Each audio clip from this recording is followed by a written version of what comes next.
Daniel had always dreamed of escaping his monotonous life. He grew up in a rough neighborhood where opportunities were scarce and money was always tight.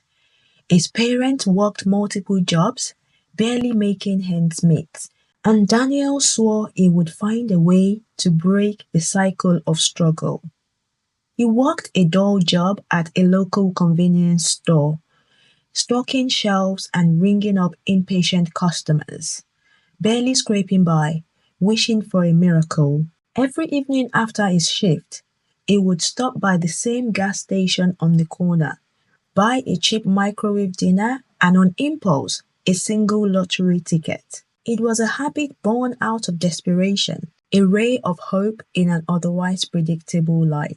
And one day, against all odds, it happened. One evening, Daniel sat alone in his cramped little apartment. Bills littered his tiny dining table. His stomach rumbled, but he ignored it as he scratched away at a lottery ticket, the same ritual he had performed every week for years. His hands trembled as he revealed the numbers. His heart pounded. One match, two matches, three. No way! No way! He shouted. Daniel leaped from his chair, clutching the ticket like a lifeline. He had won. He had won some money. Not just some money, $10 million. His mind raced. What would he do first? Quit his job? Buy a mansion? Travel the world? The possibilities felt endless. The next morning, Daniel barely slept. His hands were still shaking as he clutched the winning ticket, afraid it might disappear if he blinked too long. His heart pounded with both excitement and fear. Was it real? What if it was a mistake? Taking no chances, Daniel grabbed his phone and called a taxi. He couldn't risk walking or taking the bus. This was the most important moment of his life. As he waited outside his apartment, the reality of the situation began to sink in. He had spent his whole life struggling, counting every penny, and now, with just one stroke of luck, all of that was about to change. A yellow taxi pulled up, and the driver, an older man with weary eyes, rolled down the window. Where to, kid? Daniel hesitated for a moment before responding. The state lottery office. The driver raised an eyebrow but said nothing. The ride felt endless. Every red light, every stop sign, every slow-moving car made Daniel more anxious. He clutched the ticket so tightly that the edges crumpled slightly. He couldn't help but imagine all the things that could go wrong. What if he lost it? What if he was robbed? What if it was all some cruel joke? If you are enjoying this story, please like and subscribe to the channel. Let's continue. Are you okay back there? The driver asked, glancing at Daniel through the rearview mirror. Daniel forced a nervous chuckle. Yeah, just a big day. The driver smirked. Lottery winner, huh? Daniel's eyes widened. How? Oh, I've seen that look before, the driver said. Had a guy in the same seat a few years back. Same nervous energy. He won big. I hope you know what you're doing with it. Daniel swallowed hard. Did he know what he was going to do with the money? Maybe. When they finally pulled up to the state lottery office, his stomach twisted into knots. The building looked huge with the glass door reflecting the city's skyline. He paid the driver, tipping him more than he normally would, an early sign of the generosity that would soon spiral out of control. As he stepped inside, the receptionist barely looked up as she handed him a form. Fill this out and wait for your name to be called, she said coldly. Daniel sat in the stiff plastic chair, tapping his foot nervously. Each second dragged on. He scanned the room. Others were there, some with hopeful eyes, others looking like they had been through this before. Finally, his name echoed through the waiting area. He stood, legs trembling, and approached the counter. The official took his ticket, scrutinized it under a bright light, then ran it through a machine. Each beep made Daniel hold his breath. Then the official looked up and smiled. Congratulations, Mr. Daniel. You've just won $10 million. He felt weightless, breathless. His mind raced. His parents, his old job, his tiny apartment. It was all behind him now. He had done it, and everything was about to change. Daniel wasted no time in transforming his life. He didn't bother with goodbyes or explanations. He simply walked into his workplace, slammed a handwritten resignation note on his boss's desk, and strolled out without looking back. He was done with that life. If you're enjoying this story, please like and subscribe to the channel. Let's continue. With his newfound fortune, Daniel went on a reckless spending spree. He walked into a high-end car dealership and without blinking, pointed at a cherry red Ferrari, a sleek black Lamborghini, and a vintage Rolls Royce. "I'll take them all," he said, his voice dripping with confidence. The stunned salesman nodded. After all, his commission was skyrocketing with a single nod. Next, he entered a designer boutique where clerks scrambled to serve him. He didn't try anything on. He simply pointed at racks of suits, shoes, and gold-plated accessories, demanding they be packed up and delivered to his new mansion. His biggest splurge? A diamond-encrusted watch that cost more than most people's homes, purely because he liked the way it sparkled under the showroom lights. But the most absurd purchase of all, a golden bathtub, custom ordered from Italy. Because why not? He laughed, swiping his black card with reckless abandon. And the parties, they were legendary. Lavish affair with fountains of champagne, celebrity DJs flown in on private jets, and fireworks lighting up in the night sky. But that wasn't enough for Daniel. He craved more. More lights, more music, more extravagance. He started hitting the city's most elite nightclubs, hopping from one high-end venue to another every night. Bouncers opened velvet ropes for him. Club owners welcomed him like royalty, and VIP sections were permanently reserved in his name. At first, he relished the thrill of being recognized. Bartenders knew his usual drink, and socialites eagerly clung to his arm, whispering sweet words, knowing he would pick up every bill. Strangers toasted to his wealth, showering him with admiration. "Danny, my man, you are the best," someone would always shout, and he would grin ear to ear, lifting a golden bottle of champagne into the air. His reputation spread fast. He was like the king of extravagance, the life of every party, the man who could make an entire club go wild with a single swipe of his black card. And he did, again and again, with no thought of tomorrow. His phone buzzed non-stop with messages from people who had never spoken to him before. Distant relatives suddenly remembered they were family. An old classmate who once ignored him treated him like royalty. Everyone wanted a piece of Daniel's fortune, and he was too blinded by the high life to see the warning signs. Daniel basked in the glory. He had everything he had ever wanted, or so he thought. If you're enjoying this story, please like and subscribe to the channel. Let's continue.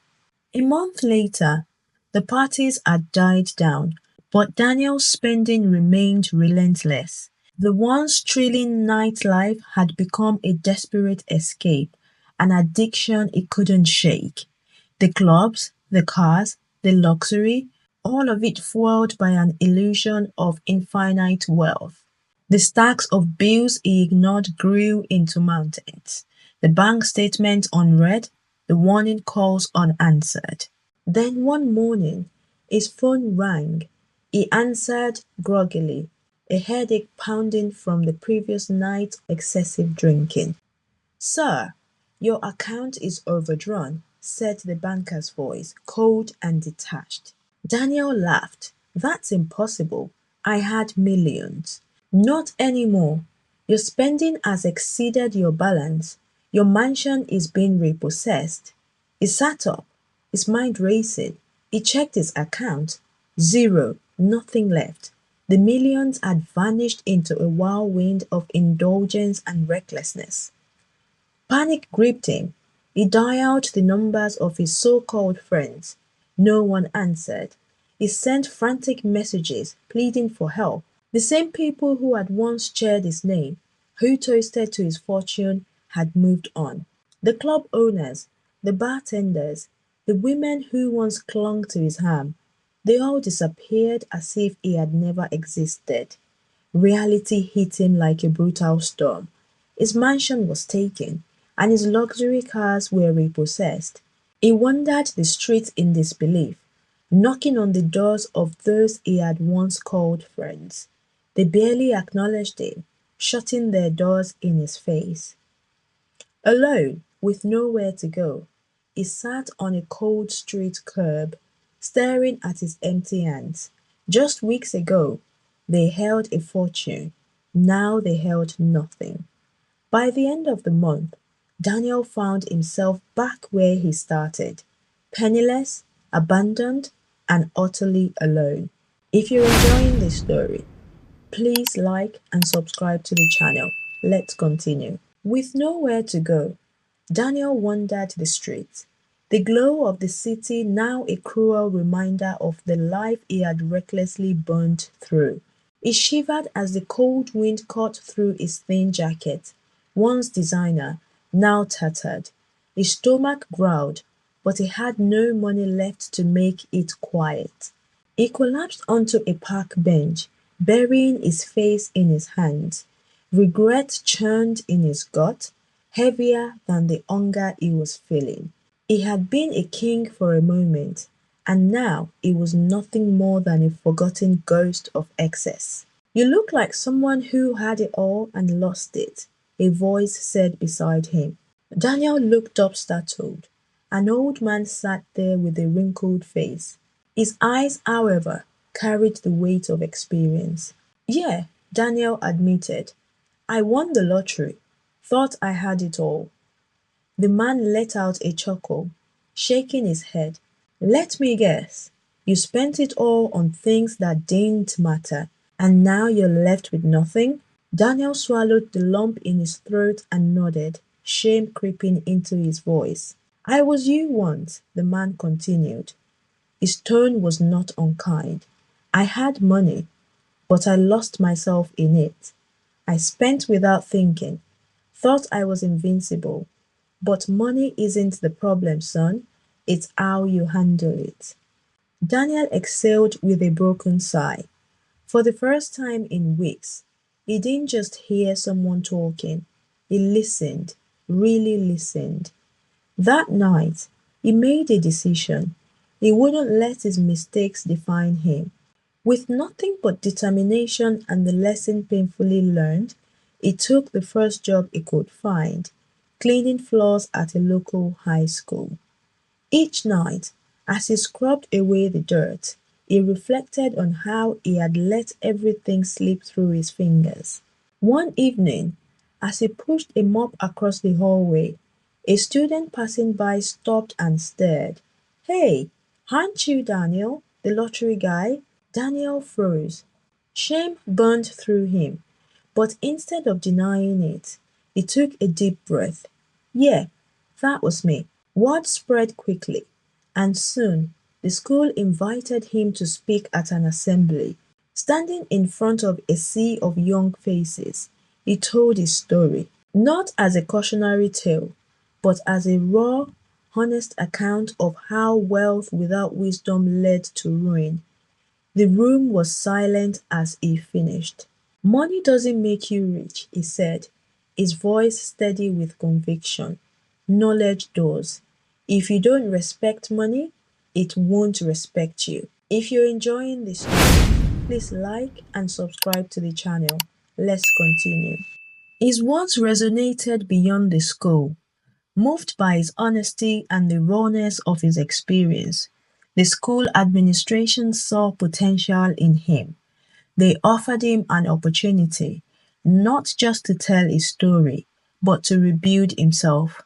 With their help, Daniel enrolled in night classes, studying financial literacy, psychology, and motivational speaking.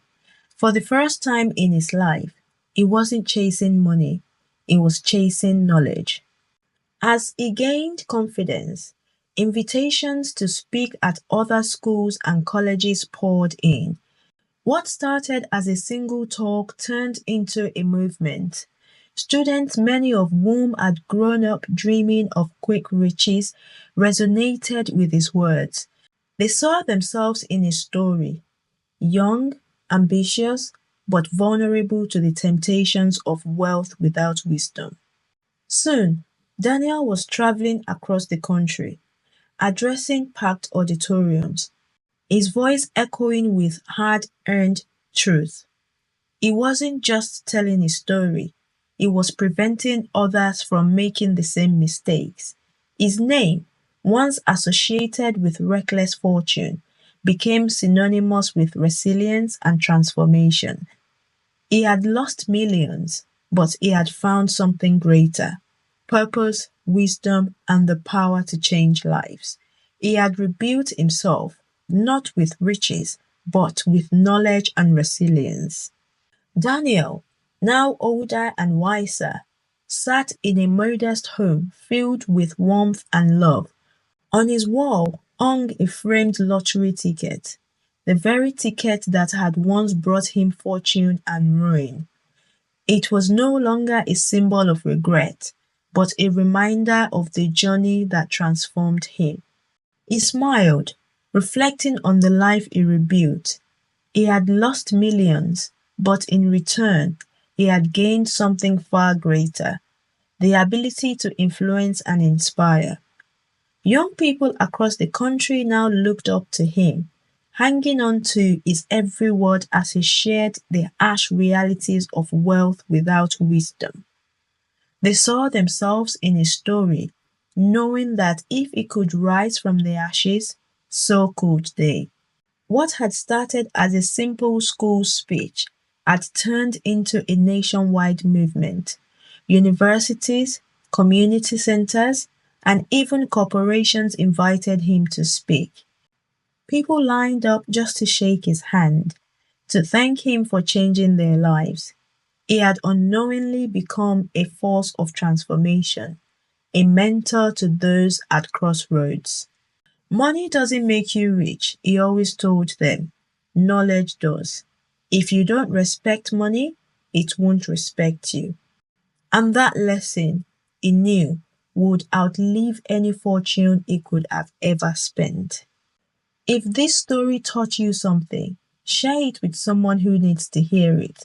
Remember, money can disappear, but knowledge stays forever. Thank you for watching. Please like and subscribe for more powerful life lessons. I'll see you in the next one.